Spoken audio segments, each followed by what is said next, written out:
राधे राधे। आप सभी को ब्रज गोपिका की जय श्री कृष्णा। आज हम जानेंगे कि गुरु पूर्णिमा क्यों मनाई जाती है और इसका क्या महत्व होता है। गुरु पूर्णिमा की सभी को हार्दिक शुभकामनाएं। हर साल आषाढ़ मास की पूर्णिमा तिथि पर गुरु पूर्णिमा का त्योहार मनाया जाता है। इस दिन गुरु की विशेष पूजा आराधना की जाती है। हमारे धर्म में गुरु के ज्ञान को सर्वश्रेष्ठ बताया गया है। गुरु के ज्ञान बिना सब अधूरा है। 2021 में गुरु पूर्णिमा का त्योहार 24 जुलाई यानी शनिवार को है। हमारे धार्मिक शास्त्रों में गुरु को भगवान से भी श्रेष्ठ बताया गया है, क्योंकि कहा गया है गुरुर ब्रह्मा गुरुर विष्णु गुरुर देवो महेश्वर गुरुर साक्षात परम ब्रह्म तस्मै श्री गुरुवे नमः। गुरु पूर्णिमा पर जो भी आपके गुरु हों उनके पास अगर आप जा सकते हो तो जाकर उनकी पूजा आराधना करें और दक्षिणा दें, उन्हें प्रणाम करें। वे सदैव आपकी अज्ञानता और अहंकार को दूर करें, ऐसी प्रार्थना करें। जीवन के पथ पर हमेशा आपको मार्गदर्शित करें और आपका जीवन ऐसा ही खुशहाल बना रहे। एक गुरु ही है जो अपने शिष्य को गलत मार्ग से हटाकर सही रास्ते पर लाता है, क्योंकि किसी भी व्यक्ति को महान बनाने में गुरु का विशेष योगदान रहा है।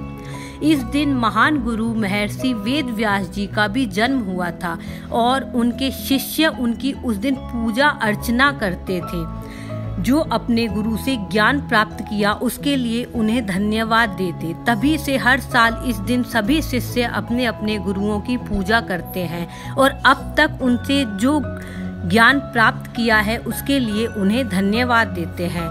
गुरु उस चंद्र के समान होता है जो अंधेरे में रोशनी देकर पथ प्रदर्शक करता है।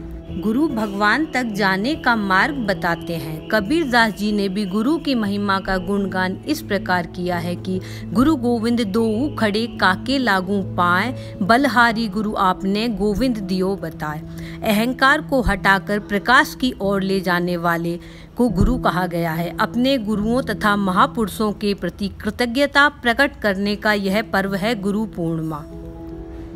सद्गुरु ने ही भगवान राम को मर्यादा पुरुषोत्तम बना दिया, इसलिए गुरु पूर्णिमा को अनुशासन पर्व के रूप में भी मनाया जाता है। इस प्रकार व्यक्ति के चरित्र और व्यक्तित्व का संपूर्ण विकास गुरु ही करता है, जिससे जीवन की कठिन राह भी आसान हो जाती है। सार यह है कि गुरु शिष्य के बुरे गुणों को नष्ट करके उसके चरित्र, व्यवहार और जीवन को ऐसे सद्गुणों से भर देता है जिससे शिष्य का जीवन संसार के लिए एक आदर्श बन जाता है।